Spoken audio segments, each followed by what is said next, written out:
और भाई लोग क्या हाल चाल, कैसे हो तुम लोग? सब एकदम बढ़िया। तो यार आज हम लोग पढ़ने वाले हैं सेक्टर्स ऑफ इंडियन इकोनॉमी। पिछली वीडियो में हम लोगों ने डेवलपमेंट के बारे में बात की। अब यार डेवलप होने के लिए पैसा कमाना तो पड़ेगा ना कुछ एक्टिविटी करनी पड़ेगी, और ऐसी वैसी एक्टिविटी नहीं करनी पड़ेगी, इकोनॉमिक एक्टिविटी करनी पड़ेगी। ये नहीं कि कूद फान करके पैसा कमा लिए, कूद फान करके थोड़ा कमाओगे, कोई काम करके या कुछ बेच के या कुछ प्रोड्यूस करके कमाओगे। तो ये हमें साफ साफ पता चल रहा है कि इकोनॉमिक एक्टिविटी ऐसी एक्टिविटी होती है जिसको करने के बाद हमें कुछ पैसे मिलते हैं, हम कुछ इनकम अर्न करते हैं। जैसे एक किसान अनाज उगा के कमाता है, मैं तुम्हें पढ़ा के कमाता हूँ, फैक्ट्रीज जो हैं वो कुछ मैन्युफैक्चर करके कमाती है, कपड़ा वगैरह बनाती है, जूता वगैरह बनाती है, डॉक्टर जो है वो पेशेंट का इलाज करके कमाते हैं। तो इकोनॉमिक एक्टिविटी वैसी एक्टिविटी होती है जिसको करने के बाद हमें कुछ पैसे मिलते हैं। और ये सारी एक्टिविटीज जो होते हैं ना, वो हमें या तो कुछ प्रोड्यूस करने में हेल्प करती है या कोई सर्विस प्रोवाइड करने में हेल्प करती है। ये मैंने तुमको ऑलरेडी बता दिया कि किसान जो होता है वो अनाज उगाता है, यानी कि वो कुछ गुड्स प्रोड्यूस कर रहा है, और मैं तुम्हें पढ़ा के कमा रहा हूँ, यानी कि मैं सर्विस प्रोवाइड कर रहा हूँ। मतलब जितने भी लोग हैं वो यही दो एक्टिविटीज करके कमा रहे हैं, या तो वो कुछ प्रोड्यूस कर रहे हैं या वो सर्विस दे रहे हैं। अब यार अलग अलग लोग जो हैं वो अलग अलग चीज प्रोड्यूस कर रहे हैं, अलग अलग लोग जो हैं वो अलग अलग सर्विस दे रहे हैं। तो आखिर इन सभी एक्टिविटीज को हम पहचाने कैसे? इसका सिंपल सॉल्यूशन है कि इन सारी एक्टिविटीज को क्लासिफाई कर दिया जाए, ग्रुप्स में बांट दिया जाए, और इसी ग्रुप्स को एक्चुअली में सेक्टर्स कहा जाता है।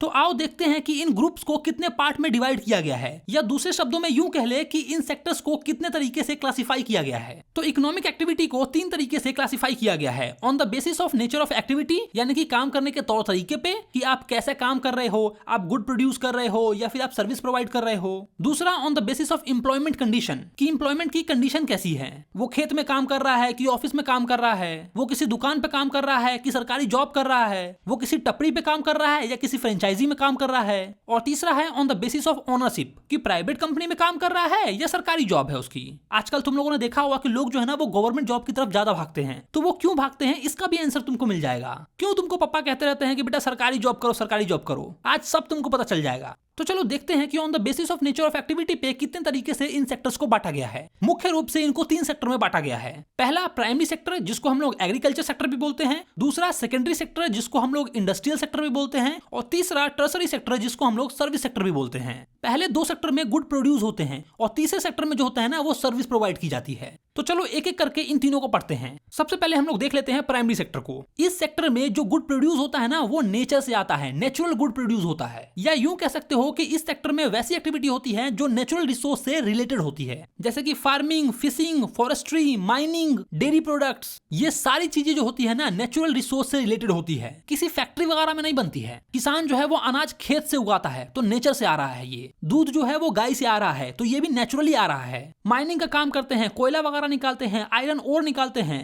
पेट्रोल निकाल रहे हैं, तो ये सब भी कहां से आ रहा है? नेचर से आ रहा है। तो इसीलिए इस सेक्टर को एग्रीकल्चर सेक्टर या फिर रिलेटेड सेक्टर भी कहा जाता है। अच्छा तुम बताओ कि इन सारे एक्टिविटीज को प्राइमरी क्यों कहा जाता है? दिस इज बिकॉज ये सेक्टर जो है ना वो बेस है बाकी अदर सेक्टर्स का। ये सारे सेक्टर्स का जड़ है, क्योंकि ये रॉ मटेरियल्स प्रोवाइड करती है। जैसे कपड़ा बनाने के लिए रॉ मटेरियल क्या लगता है? कॉटन लगता है, तो ये कॉटन प्रोवाइड करती है। आटा के लिए गेहूं लगता है, तो ये सेक्टर जो है वो गेहूं प्रोवाइड करती है। इसीलिए इसको प्राइमरी सेक्टर कहा गया है। अब बात करते हैं सेकेंडरी सेक्टर की, जिसको हम लोग इंडस्ट्रियल सेक्टर भी कहते हैं।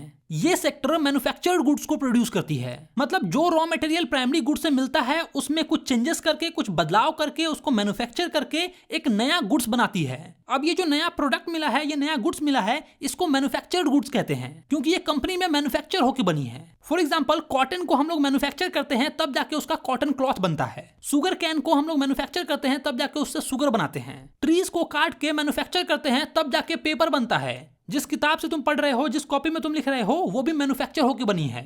आटा का हम लोग रोटी बनाते हैं और खाते हैं, लेकिन वो आटा कैसे बना? वो मैन्युफैक्चर होकर बना है।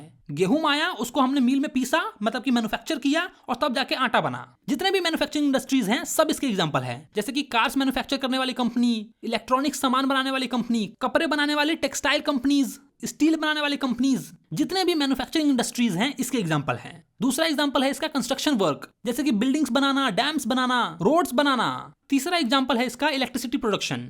अब इसको ये जान लेते हैं कि इसको सेकेंडरी क्यों कहा जाता है। क्योंकि ये प्राइमरी पर निर्भर होता है, इसलिए इसको सेकेंडरी कहा जाता है। क्योंकि प्राइमरी सेक्टर से रॉ मटेरियल मिलेगा तभी तो वो मैन्युफैक्चर करके एक नया प्रोडक्ट बनाएगा। अब प्राइमरी सेक्टर से रॉ मटेरियल ही नहीं मिलेगा तो ये बनाएगा क्या? सुथनी कपड़ा बनाना है, कॉटन कहां से आएगा? प्राइमरी सेक्टर से आएगा। स्टील बनाना है, आयरन ओर कहां से आएगा? प्राइमरी सेक्टर से आएगा। पनीर बनाना है, दूध कहां से आएगा? प्राइमरी सेक्टर से आएगा। मान लो मिठाई बनाना है तो छेना के लिए दूध कहां से आएगा? प्राइमरी सेक्टर से आएगा। मतलब सेकेंडरी सेक्टर जो है ना वो फुल्ली डिपेंडेंट है प्राइमरी सेक्टर पे। प्राइमरी सेक्टर नहीं तो सेकेंडरी सेक्टर भी नहीं, इसीलिए इसको सेकेंडरी सेक्टर कहते हैं। अब बात करते हैं हम लोग टर्सरी सेक्टर की, जिसको हम लोग सर्विस सेक्टर भी कहते हैं, क्योंकि इसमें हम लोग गुड्स प्रोड्यूस नहीं करते हैं, सर्विस देते हैं। जैसे कि मैं तुम्हें पढ़ा रहा हूं तो मैं क्या कर रहा हूं? मैं तुम्हें सर्विस दे रहा हूं, न कि मैं तुम्हें कोई सामान दे रहा हूं, कोई गुड्स दे रहा हूं। गुड्स का मतलब तो समझते हो ना, सामान। वो वेरी गुड वाला गुड मत समझ लेना, ठीक है ना? हाँ, इतने तो होशियार तुम हो, हमको पता है। तो इसके एग्जांपल्स हैं banking, education, health care, transportation, communication, IT services. ये सारे सर्विस सेक्टर के एग्जांपल हैं। और ये सेक्टर ना बहुत ही इंपॉर्टेंट सेक्टर है, क्योंकि ये प्राइमरी और सेकेंडरी दोनों सेक्टर को सपोर्ट करता है। जैसे मान लो किसान ने अनाज उगाया, तो अब उस अनाज को कंपनी तक, फैक्ट्रीज तक ले जाने के लिए ट्रांसपोर्टेशन की जरूरत होगी। किसी गाड़ी वगैरह पे ही ले जाएगा ना, तो यहाँ पर उसको ट्रांसपोर्टेशन सर्विस की जरूरत होगी, जो कि इसी सेक्टर में आता है। अब मान लो उस अनाज से फैक्ट्री ने कुछ बना दिया, मान लो बिस्किट बनाया, तो उस बिस्किट को कंपनी तो डायरेक्ट नहीं बेचेगी, उसको मार्केट में ले जाना होगा बेचने के लिए। तो मार्केट में ले जाने के लिए भी उसको ट्रांसपोर्टेशन की जरूरत होगी, जो कि इसी सेक्टर का पार्ट है। तो देख रहे हो, ये प्राइमरी और सेकेंडरी दोनों को सपोर्ट कर रहा है, दोनों को ट्रांसपोर्टेशन सर्विस दे रहा है। उसी तरीके से मान लो किसान को और ज्यादा फसल उगाने के लिए लोन चाहिए, तो वो लोन कौन देगा? बैंक देगा। फैक्ट्री को एक्सपांड करने के लिए लोन की जरूरत है, तो वो लोन कौन देगा? बैंक देगा। तो देख रहे हो, दोनों सेक्टर को लोन कौन दे रहा है? यही सेक्टर दे रहा है। ये दोनों सेक्टर को सपोर्ट करता है। चलो तो आओ अब इन तीनों सेक्टर को आपस में कंपेयर करते हैं, देखते हैं कि कौन से सेक्टर में कितना गुड और सर्विस प्रोड्यूस हो रहा है, या फिर कौन से सेक्टर में कितने सारे लोग काम कर रहे हैं। अब ये थोड़ा मुश्किल है ना? तुम सोच रहे होगे कि इस पूरे देश में इतने सारे लोग हैं, कुछ ना कुछ सर्विस प्रोवाइड कर रहे हैं, कुछ ना कुछ कंपनीज जो है वो प्रोड्यूस कर रही हैं, तो इन सबको एक एक करके काउंट कैसे करें? इन सबका ट्रैक रिकॉर्ड कैसे रखे भाई? अब एक एक करके सबको काउंट करना तो बहुत ही मुश्किल काम है भाई, एकदम इम्पॉसिबल है। अब देखो, इसका ट्रैक रिकॉर्ड रखने का एक ही तरीका है कि एक्चुअल नंबर्स को काउंट करने की जगह उनके वैल्यूज को काउंट करे, या यूं बोलो कि उनके रेट को काउंट करे, उनके प्राइस को काउंट करे। एक किसान है जो 1 किलो गेहूं उगाता है, दूसरा किसान है जो 10 किलो दाल उगाता है, तीसरा किसान है जो 5 किलो गेहूं उगाता है। अब सबको काउंट करने बैठेंगे कि ई किसान जो है 1 किलो गेहूं उगाया है, ये 5 किलो गेहूं उगाया है, तो गेहूं हो गया 6 किलो, ये दाल उगाया है 10 किलो। मतलब बहुत डिफिकल्ट काम है यार, सबको कैसे काउंट करेंगे? इससे बढ़िया है कि इनके वैल्यूज को काउंट कर ले। 1 किलो गेहूं का दाम है 50 रुपया, 1 किलो दाल का दाम हो गया 40 रुपया, तो 50 और 40 हो गए 90। तो ऐसे ऐसे करके इनके वैल्यूज को ऐड करते हैं हम। दूसरा एग्जाम्पल ले लेते हैं। चलो अपनी पढ़ाई लिखाई की चीजों में ही समझ लेते हैं। एक टीचर जो है वो 1 घंटा पढ़ाता है, वहीं दूसरी टीचर जो है वो 10 घंटा पढ़ाता है। तो अब सबका घंटा गिनेंगे कि मास्टरबा जो है वो 1 घंटा पढ़ाया, 10 घंटा पढ़ाया, तो टोटल हो गया 11 घंटा। कि सीधा उनकी वैल्यूज को काउंट करेंगे कि ये जो मास्टर है ना, ये 500 लाइक ठीक है, और ये बकलोल भाई तो 100 रुपया लाइक नहीं है, एक ही चैप्टर को 10 घंटा से पढ़ा रहा है, इसको देखो 1 घंटा में खत्म कर दिया। तो इन तीनों सेक्टर्स को कंपेयर करने के लिए हम क्या करेंगे? जो भी गुड्स और सर्विस प्रोवाइड की जा रही हैं उसका वैल्यू को ऐड करेंगे, rather than adding the actual numbers. इसमें भी हम लोग फाइनल गुड और सर्विस के वैल्यूज को ऐड करेंगे, न कि सारे गुड्स और सर्विस के वैल्यूज को ऐड कर देंगे। जो फाइनल गुड और सर्विस होगा उसके वैल्यू को ऐड करेंगे। नहीं समझ में आया ना? चलो एक एग्जांपल से समझाता हूँ। मान लो एक किसान ने 20 रुपए पर केजी के हिसाब से गेहूं जो है वो मील को बेच दी। अब मील वाले ने क्या किया? उस गेहूं को पीसा और उसका आटा बनाया, और उसको 25 रुपए पर केजी के हिसाब से बिस्कुट कंपनी को बेच दी। फिर बिस्कुट कंपनी वाले ने क्या किया? उस आटे में थोड़ा चीनी वगैरह मिलाया, थोड़ा तेल वगैरह मिलाया, और उससे बिस्किट बनाया, और उस बिस्किट को 80 रुपए में मार्केट में बेच दिया। तो ये जो बिस्किट है ना, ये हमारा फाइनल गुड्स है। और ये जो बीच में आटा बना और गेहूं बना, इसको हम लोग बोलते हैं इंटरमीडिएट गुड। वैसे ही ये जो प्राइस है 80 रुपीज, इसको हम लोग बोलते हैं वैल्यू ऑफ फाइनल गुड्स। और ये जो आटा का 25 रुपए है और गेहूं का 20 रुपया है, इसको हम लोग बोलते हैं वैल्यू ऑफ इंटरमीडिएट गुड। तो हम लोग वैल्यू ऑफ इंटरमीडिएट गुड्स को नहीं जोड़ेंगे, हम लोग वैल्यू ऑफ फाइनल गुड्स को जोड़ेंगे। सेम तरीके से हम लोग वैल्यू ऑफ फाइनल सर्विस को भी जोड़ेंगे। समझ में आ गया ना? इंटरमीडिएट को नहीं जोड़ना है, फाइनल को जोड़ना है। जो फाइनल चीज बना है, जो फाइनल प्रोडक्ट बना है, उसके वैल्यू को जोड़ना है। सबको अलग अलग जोड़ते रह गए तब तो हो गया काम। इतना पेचीदा मामला नहीं बनाना है। ये नहीं कि मम्मी वाला हिसाब जोड़ने लगना। जैसे होता नहीं है कि होटल में हम लोग जाते हैं और वहां पर 300 रुपए का पनीर चिली ऑर्डर कर लेते हैं, तो मम्मी लोग कैसे हिसाब जोड़ने लगती है? ये 300 रुपए का पनीर है, हम तुमको घर पे 100 रुपए में बना के खिला देते। 50 रुपए का पनीर लगता, 10 रुपए का शिमला मिर्च प्याज लगता, 20 रुपए का मसाला और 10 रुपए का गैस। अब मान लो 10-20 रुपए का मेहनत, ये तो 100 रुपया में हम तुमको घर पे बना के खिला देते। फालतू में 300 रुपए का खरीद लिए। तो भैया यहाँ पर मम्मी वाला हिसाब नहीं जोड़ना है, इंटरमीडिएट गुड्स की वैल्यूज को नहीं जोड़ना है कि नमक कितना का पड़ा, प्याज कितना का पड़ा, ये सब नहीं। सीधा फाइनल जोड़ना है कि पनीर चिली 300 का पड़ा। आई होप तुमको एग्जांपल बड़े अच्छे से समझ में आ गया हो, बाउंस न किया हो। अब देखो हर एक सेक्टर का जो फाइनल गुड और सर्विस होगा उनको जोड़ेंगे तो हमें उस सेक्टर का प्रोडक्शन पता चल जाएगा। जैसे एक साल में प्राइमरी सेक्टर के अंदर में जितना भी चीज प्रोड्यूस हुआ होगा उनके फाइनल गुड्स और सर्विस को हम जोड़ लेंगे तो वो कहलाएगा उस सेक्टर का प्रोडक्शन। जो भी अमाउंट आएगा वो उस सेक्टर के एक साल का प्रोडक्शन होगा। और जब हम लोग सारे सेक्टर्स के प्रोडक्शन को जोड़ लेंगे तो हमें कंट्री का प्रोडक्शन पता चल जाएगा कि इस साल में इंडिया में इतना प्रोडक्शन हुआ है। और इसी को हम लोग बोलते हैं GDP, gross domestic product. It is the value of all final goods and services produce with in a country during a particular year. एक पर्टिकुलर ईयर में कंट्री के अंदर जितने भी गुड्स एंड सर्विसेज प्रोड्यूस हुए हैं उसी को हम लोग जीडीपी बोलते हैं। आ गया समझ में? चलो, तो ये जो जीडीपी होता है ना वो हमारे कंट्री के इकोनॉमी को बताता है कि हमारे कंट्री की कितनी बड़ी इकोनॉमी है। और ये सेंट्रल गवर्नमेंट ऑफ मिनिस्ट्री के द्वारा कैलकुलेट किया जाता है, मेजर किया जाता है। जीडीपी कैलकुलेट करना तुम्हारा काम नहीं है, तुम बस एग्जाम के नंबर्स को काउंट करो। चलो तो अब बात कर लेते हैं हिस्टोरिकल चेंज इन सेक्टर्स। पहले क्या होता था कि सब लोग खेती बाड़ी करते थे और उसी से अपना गुजारा करते थे, अपना जीवन जो है उसी से चलाते थे। तो प्राइमरी सेक्टर में ज्यादा प्रोडक्शन होता था, मतलब देश के मुख्य कमाई का स्रोत जो था वो प्राइमरी सेक्टर ही था। फिर लगभग 100 साल के बाद क्या हुआ कि इंडस्ट्रियलाइजेशन आ गया। 19 सेंचुरीज में इंडस्ट्रीज वगैरह आने लगी तो लोग वहां काम करने लगे और इंडस्ट्री जो है वो काफी चीज मैन्युफैक्चर करने लगी। तो उस टाइम सेकेंडरी सेक्टर ज्यादा प्रोडक्शन करने लगी, मतलब जीडीपी में सेकेंडरी सेक्टर का ज्यादा योगदान था। देश की मुख्य कमाई जो है, मेन इनकम ऑफ सोर्स जो है वो सेकेंडरी सेक्टर हो गया। फिर क्या हुआ, धीरे धीरे लगभग 100 साल के बाद टर्सरी सेक्टर जो है वो ज्यादा प्रोडक्शन करने लगी। इंटरनेट वगैरह आ गया, लोग वीडियोस कंज्यूम करने लगे, ऑनलाइन टीचर से पढ़ने लगे, थोड़ा बहुत पैसा आ गया तो घर पे खाना खाने के बजाय रेस्टोरेंट वगैरह में खाना खाने लगे, शॉपिंग करने लगे। तो आज जो है टर्सरी सेक्टर का हाईएस्ट कंट्रीब्यूशन है जीडीपी में। देश का जो मेन सोर्स ऑफ इनकम है वो टर्सरी सेक्टर है आज के टाइम में। चलो एक ग्राफ दिखाता हूं तुमको, खुद ही समझ जाओगे। ये देखो 2 बार ग्राफ है, एक जो है 1973 से 1974 का ग्राफ है और दूसरा जो है 2013 से 2014 का ग्राफ है। ब्लू वाला जो है वो प्राइमरी सेक्टर को डिनोट कर रहा है, ऑरेंज टाइप जो दिख रहा है वो तुमको सेकेंडरी सेक्टर का है और जो ग्रीनिश टाइप दिख रहा है वो टर्सरी सेक्टर का है। तो तुम साफ साफ देख सकते हो कि पहले 1974 के टाइम में प्राइमरी सेक्टर में ज्यादा कमाई होती थी, लेकिन आज देखो टर्सरी सेक्टर से कितना ज्यादा कमाई हो रहा है। Over the period tertiary sector कितना ग्रो कर गया। तो भैया ये जो टर्सरी सेक्टर है ये इतना ज्यादा ग्रो कैसे कर गया? इसका मुख्य 4 रीजन है। पहला कि सर्विस का डिमांड जो है वो बहुत ज्यादा बढ़ गया, एजुकेशन का डिमांड बढ़ गया, हॉस्पिटल्स का डिमांड बढ़ गया, बैंक का डिमांड बढ़ गया। पहले हमारे दादा परदादा लोग पढ़ते थे, ज्यादा नहीं पढ़ते थे, लेकिन अभी देखो जैसे ही 5 साल हुआ कि स्कूल में भर्ती करा देते हैं। तो ओवर द पीरियड एजुकेशन का डिमांड बढ़ गया। हमारे दादा परदादा छरदादा लोग जो हैं अगर कुछ भी होता था तो घर में ही उसका उपाय ढूंढ लेते थे, जड़ी बूटी से काम चला लेते थे। लेकिन अभी क्या है, कुछ भी होता है तो हमें हॉस्पिटल जाना पड़ता है। पहले बैंक नहीं थी, लोन वोन का सिस्टम नहीं था, लेकिन अभी बैंक आ गई है, लोन वोन का सिस्टम आ गया है। तो इन सब चीजों का डिमांड बढ़ा, इसलिए टर्सरी सेक्टर जो है वो ग्रो की। दूसरा, growth in primary and secondary sector. जब प्राइमरी और सेकेंडरी सेक्टर ग्रो की तो फिर टर्सरी सेक्टर भी अपने आप ग्रो कर गई, क्योंकि प्राइमरी और सेकेंडरी सेक्टर को ट्रांसपोर्टेशन का सर्विस कौन देगा? टर्सरी सेक्टर देगा। सामान रखने के लिए स्टोरेज चाहिए, गोडाउन वगैरह चाहिए, तो वो किस में आता है? टर्सरी सेक्टर में ही आता है। तो जैसे जैसे प्राइमरी और सेकेंडरी सेक्टर ग्रो की, टर्सरी सेक्टर भी उतना ही ज्यादा ग्रो हुआ। तीसरा रीजन है कि लोगों की कमाई बढ़ गई। लोग बाहर होटल वगैरह में खाने लगे, शॉपिंग वगैरह करने लगे, प्राइवेट हॉस्पिटल्स में दिखाने लगे, प्राइवेट स्कूल्स में पढ़ने लगे, और ये सारी चीज टर्सरी सेक्टर में आती है, इसलिए टर्सरी सेक्टर जो है वो इंक्रीज कर गई, ग्रो कर गई। चौथा है टेक्नोलॉजी का डेवलपमेंट। जैसे जैसे टेक्नोलॉजी बढ़ गई वैसे वैसे टर्सरी सेक्टर भी बढ़ गया।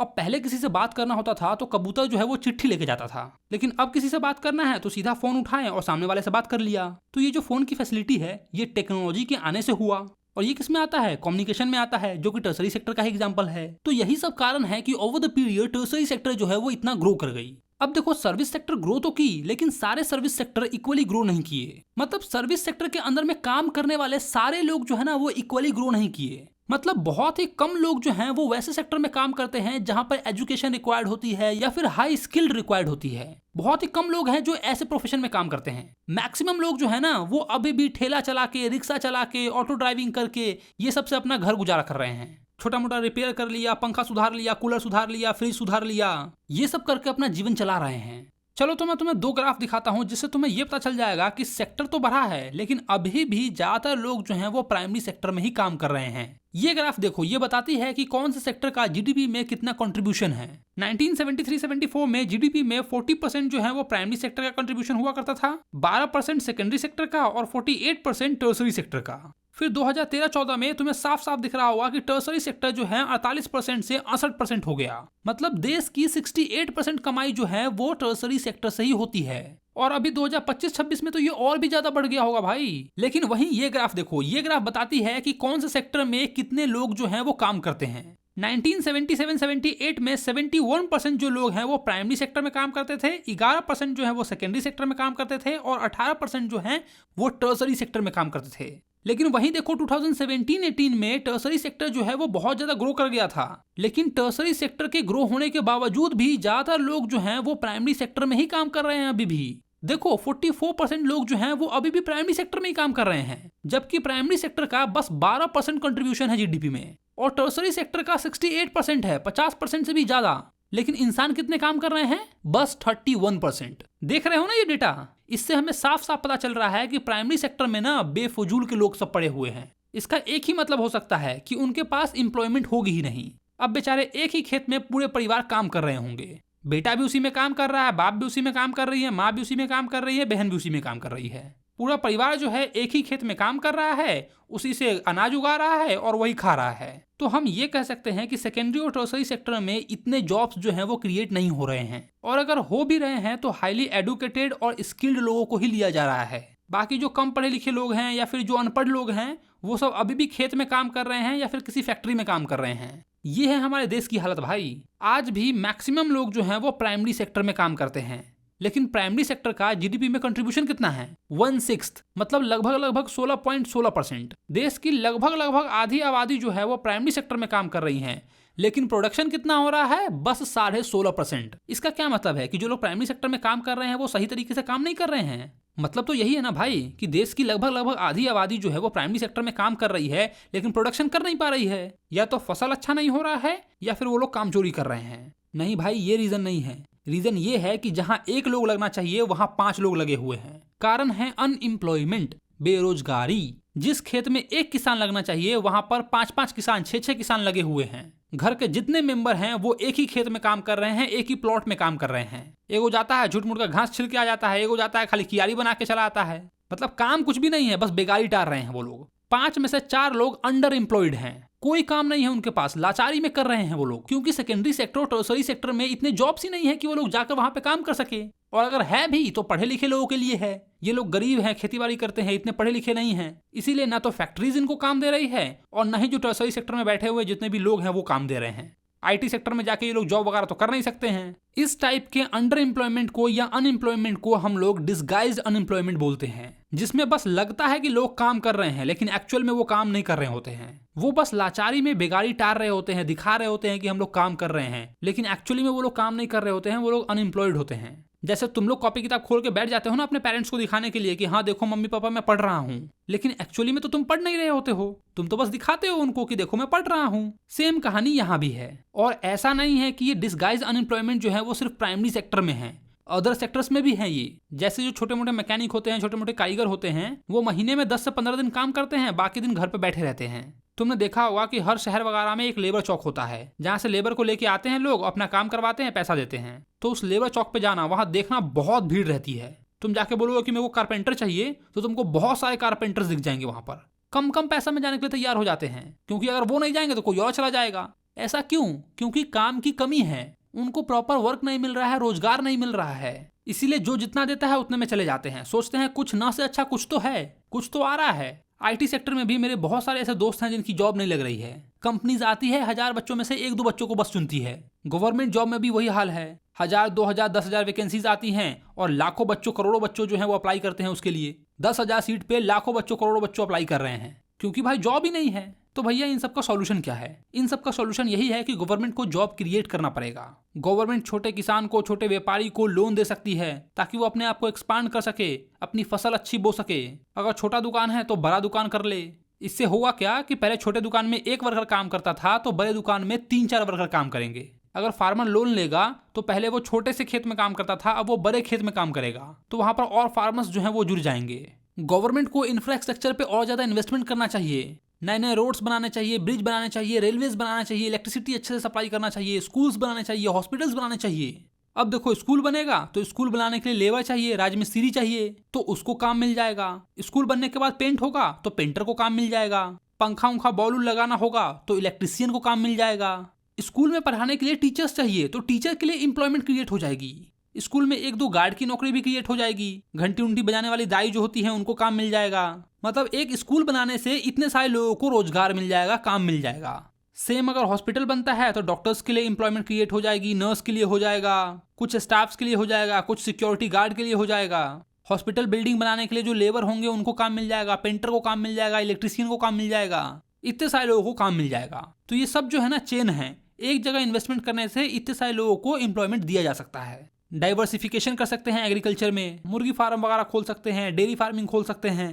गवर्नमेंट को स्किल ट्रेनिंग सेंटर्स खोलने चाहिए, लोगों को टेक्निकल एजुकेशन देना चाहिए, डिजिटल स्किल्स को प्रमोट करना चाहिए ताकि वो अच्छा जॉब पा सके।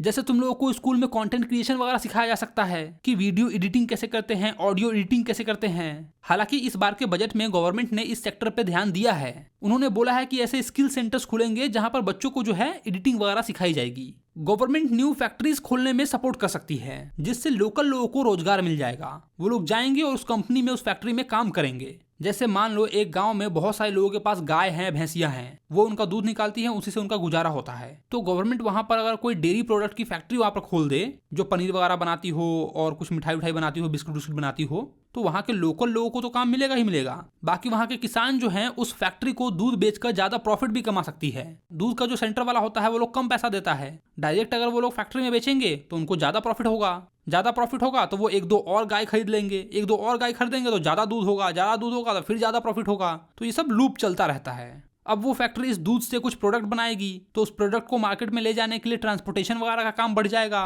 तो लोकल में जो ऑटो चलाता होगा वो सब इसका काम करेगा। मतलब देख रहे हो कितने सारे जॉब्स क्रिएट हो रहे हैं। लेकिन तुमने एक चीज नोटिस किया होगा कि ये सब जो है ना लॉन्ग टर्म प्लान है, इन सब में लंबा समय लगता है। तो गवर्नमेंट ने अनएम्प्लॉयमेंट को तुरंत फिक्स करने के लिए इसका एक सॉल्यूशन निकाला। 2005 में मनरेगा स्कीम निकाला जिसमें लोगों को राइट टू वर्क का अधिकार दिया जाता है। इसका फुल फॉर्म है Mahatma Gandhi national rural employment guarantee act. ये स्कीम इंडिया के 625 डिस्ट्रिक्ट में इंट्रोड्यूस किया गया था। कब किया गया था? 2005 में। ये डेट याद रखना। इसमें होता क्या था कि जिन लोगों के पास काम नहीं होता था और वो लोग काम करना चाहते थे, काम करने के इच्छुक थे, उनको गवर्नमेंट साल में 100 दिन के लिए काम देती थी। और अगर गवर्नमेंट ऐसा नहीं कर पाती थी तो उनको अलाउंस देती थी, अनएम्प्लॉयमेंट अलाउंस। मतलब अगर काम नहीं मिला तो पैसा मिलेगा। तो इस मनरेगा स्कीम की वजह से रूरल एरिया में अनएम्प्लॉयमेंट जो है ना वो काफी हद तक रिड्यूस हुई थी, खत्म नहीं हो गई थी। ठीक है, चलिए तो अब बात कर लेते हैं दूसरे टाइप ऑफ क्लासिफिकेशन के बारे में, जो कि है on the basis of employment condition, कि जो लोग भी काम कर रहे हैं उनकी काम करने की कंडीशन क्या है। क्या वो 9 to 5 की जॉब करते हैं या किसी टपरी पे जब मन तब काम करते हैं? क्या उनको प्रॉपर ढंग से सैलरी मिलती है या फिर नहीं मिलती है? क्या उनको कंपनी की तरफ से मेडिकल इंश्योरेंस वगैरह प्रोवाइड की जा रही है या फिर नहीं की जा रही है? क्या उनकी जॉब सिक्योर है या नहीं है? इन्हीं सब एम्प्लॉयमेंट कंडीशन को लेकर इस सेक्टर को दो भाग में बांटा गया है। पहला है ऑर्गेनाइज्ड सेक्टर, दूसरा है अनऑर्गेनाइज्ड सेक्टर। अच्छा तुम बताओ, तुम कहाँ काम करना चाहोगे? ऐसी जगह जहां पर तुमको फिक्स नंबर ऑफ आवर्स काम करना पड़ेगा, प्रॉपर टाइम से सैलरी मिल जाएगी, जॉब सिक्योरिटी होगी, सैलरी अच्छी खासी तुमको मिलेगी, या फिर ऐसी जगह काम करना चाहोगे जहां पर दुकान का मालिक तुमको बोल देगा, बेटा चिंटू दुकान का माल आ गया है, इसको अंदर रख के तभी घर जाना। अब लगा बेटा चिंटू रात के 10 बजे माल को अंदर रखने, माल मतलब दुकान का माल, सामान, कुछ और मत सोच लेना, है ना। मतलब चिंटू के काम करने का कोई फिक्स नंबर ऑफ आवर्स नहीं है, जब तक मालिक बोलेगा तब तक उसको करना है, क्योंकि अगर वो नहीं करेगा तो मालिक निकाल देगा उसको। चिंटू को टाइम से सैलरी भी नहीं मिलती है, मालिक का जब मन होता है तब दे देता है, या फिर बोलता है बेटा इस महीने में तुमका खर्चा हो गया है, अगला महीने तुमको बढ़ा कर दे देंगे। जॉब सिक्योरिटी नाम की कोई चीज ही नहीं है, क्योंकि चिंटू अगर 2-3 दिन नहीं आएगा तो मालिक किसी और को रख लेगा, बोलेगा बेटा तुम जाओ घर पे शादी ब्याह अटेंड करो। और ज्वाइनिंग लेटर, वो क्या होता है भाई? हमारा जुबान ही ज्वाइनिंग लेटर है, बोल दिए कल से आ जाना तो आ जाना। तो भाई तुम बताओ, तुम कहाँ काम करना चाहोगे, इस तरफ या चिंटू की जगह? सब लोग चाहते हैं कि वो इस तरफ ही काम करे। और इन्हीं दोनों कंडीशंस को ऑर्गेनाइज्ड सेक्टर और अनऑर्गेनाइज्ड सेक्टर बोलते हैं।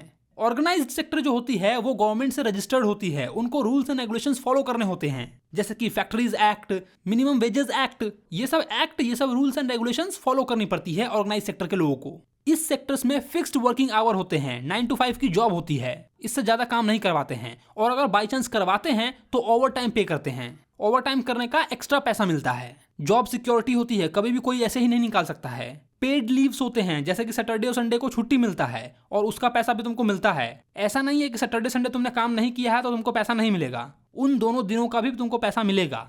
इस सेक्टर में जो वर्कर्स काम करते हैं ना, उनको मेडिकल इंश्योरेंस मिलता है।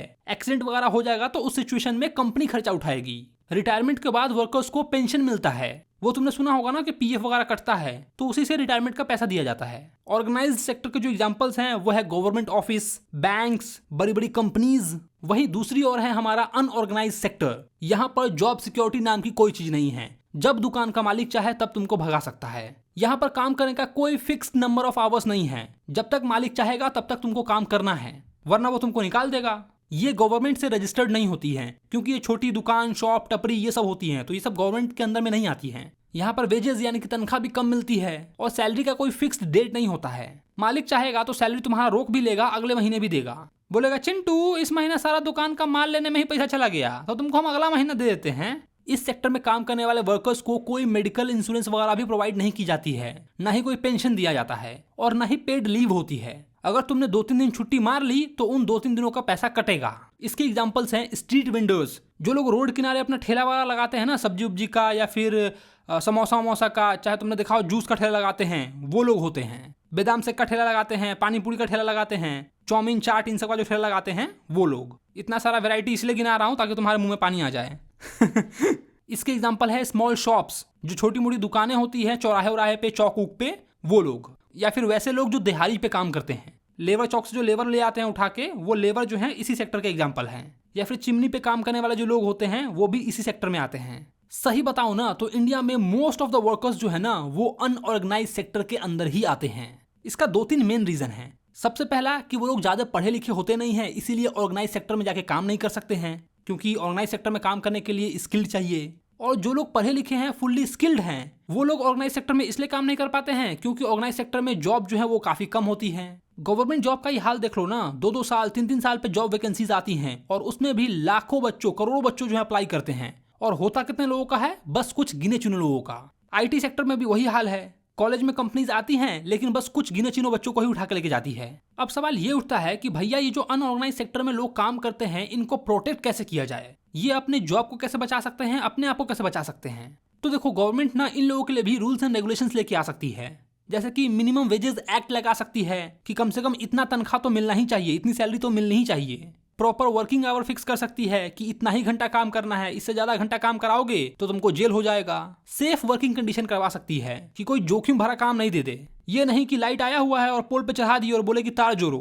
ऐसे भाई खतरा है ना, करंट मार देगा तो बेचारा मर जाएगा वो। तो गवर्नमेंट इन सब पे रोक लगा सकती है। सोशल सिक्योरिटीज प्रोवाइड किया जा सकता है, जैसे कि हेल्थ इंश्योरेंस, पेंशन, एक्सीडेंट वगैरह हो जाए तो उसका खर्चा जो है वो मालिक उठाए, ये सब किया जा सकता है। चीप क्रेडिट्स दे सकती है, यानी कि सस्ते लोन दे सकती है। गवर्नमेंट बैंक्स को बोल सकती है कि इन लोगों को लो इंटरेस्ट रेट पे पैसे दिए जाए, क्योंकि ये लोग जो होते हैं ना ज्यादा पढ़े लिखे तो होते नहीं है और जमींदार वगैरह से पैसे ले लेते हैं। और जमींदार लोग जो है ना वो काफी हाई इंटरेस्ट चार्ज करते हैं इनसे। जैसे ये लोग ना महीने का 5% करते हैं, सैकड़ा पे चलता है, 5 रुपए सैकड़ा, 10 रुपए सैकड़ा ऐसे। वहीं बैंक जो है साल का 9%, 10%, 12% करती है। तो देख रहे हो कितना फर्क आ रहा है इंटरेस्ट रेट पे। बैंक जो है साल का 12% कर रही है और ये लोग महीने का ही 5% कर रहे हैं, मतलब 2 महीने में 10%। एकदम लूट रहे हैं। इसका काफी सारा रीजन भी है, क्योंकि गरीब लोगों को बैंक जो है वो लोन देती नहीं है। कहती है तुम्हारे पास कोई एसेट्स ही नहीं है, किस आधार पे तुमको हम लोन दें। और जमींदार लोग जो हैं वो दे देते हैं, क्योंकि वो उन्हीं के गांव के होते हैं, तो उनको पता होता है कि ये तो दे ही देगा, नहीं देगा तो मेरे यहाँ काम करेगा आके।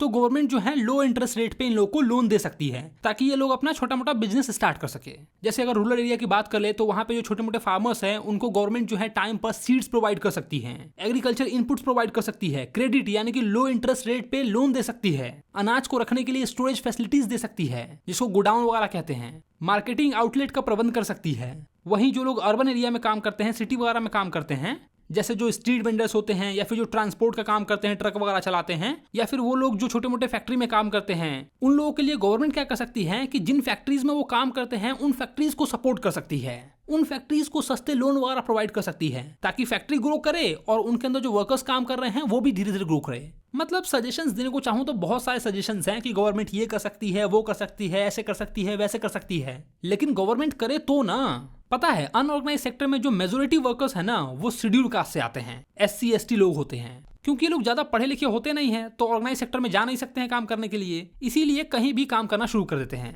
किसी के यहाँ पोछा लगा रहे हैं, किसी के यहाँ मेड बन जाते हैं, बाई बन के काम कर लेते हैं, मालिक के गोलगप्पे के ठेले पे काम करने लगते हैं, रिक्शा चलाने लगते हैं। और इनके साथ ना 3 बहुत ही बड़ी समस्या आती है। सबसे पहला आता है कि इनको तनख्वाह जो है ना कम दिया जाता है। लो वेजेस पे काम करते हैं ये लोग, दिन का 200, 300, 400 पे काम कर लेते हैं, महीने का 5,000, 6,000, 10,000 पे भी काम कर लेते हैं ये लोग। दूसरा कि पेमेंट जो है वो टाइम से नहीं मिलता है, इरेगुलर सैलरी मिलती है इन लोग को। और कभी कभी तो रेगुलर काम भी नहीं मिलता है, सीजन बाई सीजन काम करते हैं। जैसे गर्मी आया तो गन्ने का ठेला लगा लेंगे, और ठंडा आया तो बस अब कोई काम नहीं है, दूसरा धंधा स्टार्ट करते हैं। राखी पे राखी बेचना शुरू कर देते हैं, दिवाली पे फटाखा बेचने लगते हैं। तो काम ना होने की भी समस्या आती है इनके साथ।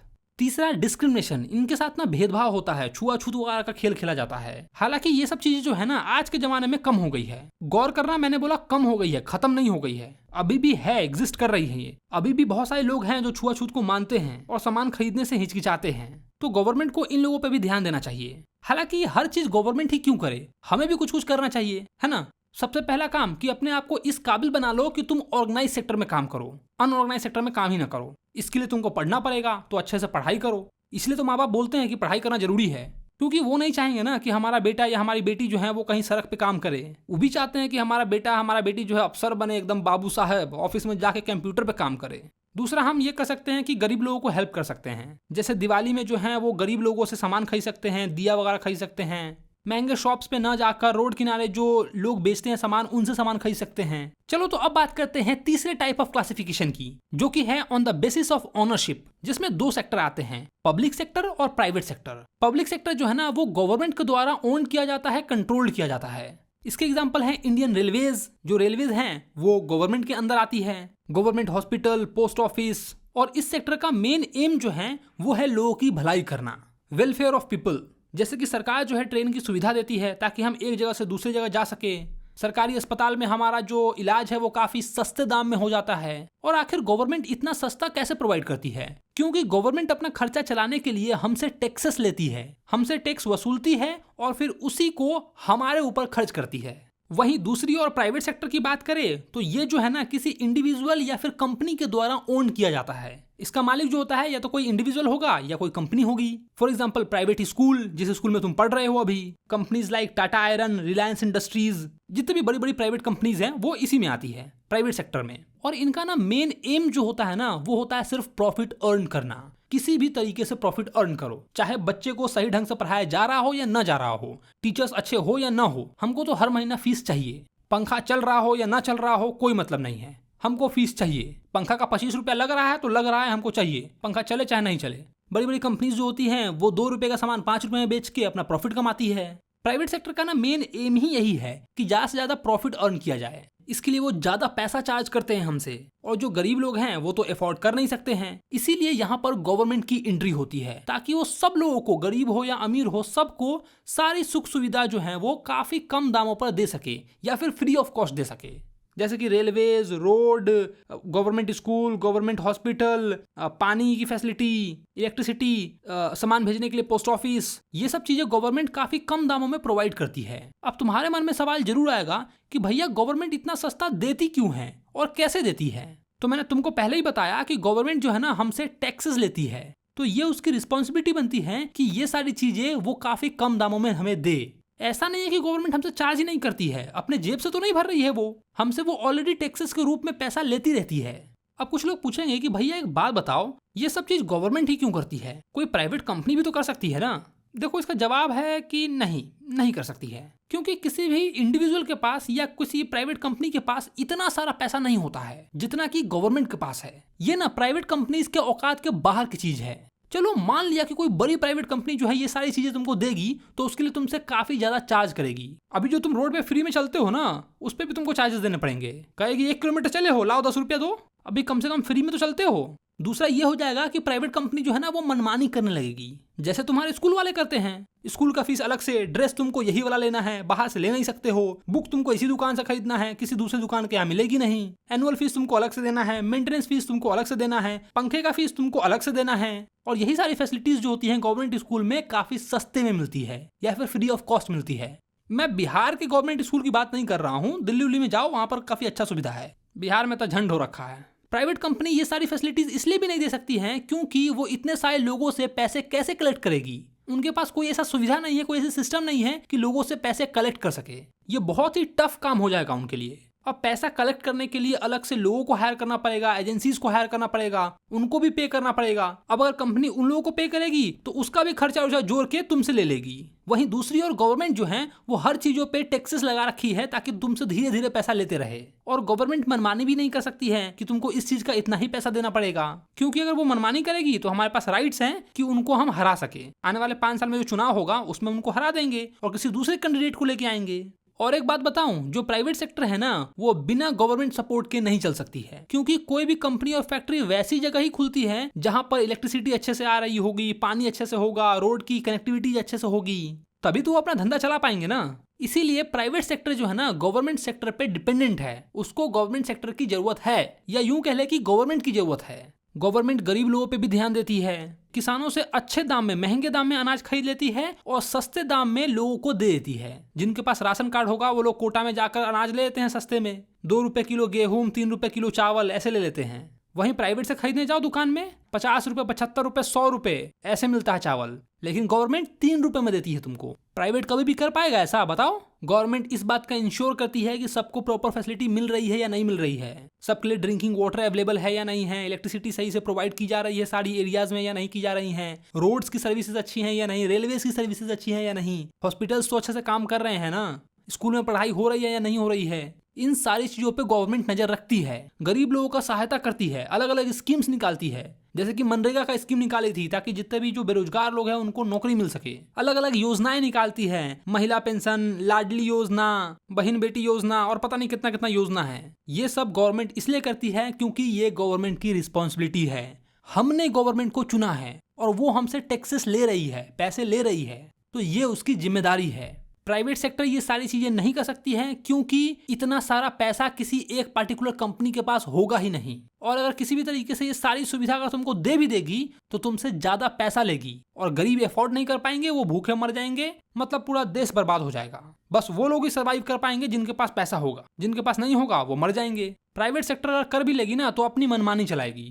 तो यही रीजन है कि गवर्नमेंट इन सब चीजों को देखती है। आई होप तुमको ये चैप्टर काफी डिटेल में समझ में आ गया होगा। देखो, एसएसटी ने रट्टा मारने की चीज नहीं है। हमारे आसपास में जो एक्टिविटीज हो रही हैं, जो हमारे ग्राउंड लेवल पे चीजें हो रही हैं, वही तो है सोशल साइंस। मैं तुमको ना रियल लाइफ एग्जांपल्स भी इसलिए देता हूं ताकि तुम कनेक्ट कर पाओ। जैसे मैंने तुमको स्कूल का एग्जांपल दिया तो काफी लोग रिलेट कर पाए होंगे इस चीज से, क्योंकि मेरे स्कूल में भी ऐसा होता था भाई। पंखे का 25 रुपए अलग से लेते थे और पंखा चलाते नहीं थे। सोशल साइंस ना रट्टा मारने की चीज नहीं है। मैं तो कहता हूँ कि कोई भी सब्जेक्ट रट्टा मारने की चीज नहीं है यार। बस समझो, फील करो, कनेक्ट करो अपने आसपास के लोगों से, चीजों से, तो सारी चीजें ना आसान हो जाएगी। खैर, इस चैप्टर का एमसीक्यू टेस्ट जरूर देना, जिसका लिंक मैंने नीचे डिस्क्रिप्शन में दे दिया है। और इसके डिटेल नोट्स जो कि मैंने खुद अपने हाथों से लिखे हैं वो भी एप्लीकेशन पे अवेलेबल है। तो अगर तुमने नोट्स नहीं बनाए हैं तो नोट्स जरूर पढ़ना। और ये जो नोट्स है ना सिर्फ एप्लीकेशन पे ही मिलेगा, वेबसाइट पे नहीं मिलेगी।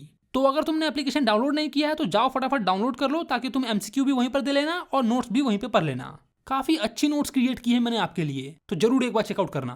ठीक है, तो अगर वीडियो अच्छा लगा हो तो वीडियो को लाइक करो। अगर तुमने अपने भाई के चैनल को सब्सक्राइब नहीं किया है तो क्या करो भाई लोग, चैनल को सब्सक्राइब मारो। मुझे इंस्टाग्राम पे फॉलो करो, आरके के लाइन्स के नाम से अकाउंट है, वहां पर तुमको मेरे बैकग्राउंड का सीन देखने को मिल सकते हैं और बहुत सारे ज्ञान की बातें भी। ठीक है, तो चलो मैं मिलता हूँ नेक्स्ट वीडियो में। Bye bye, love you.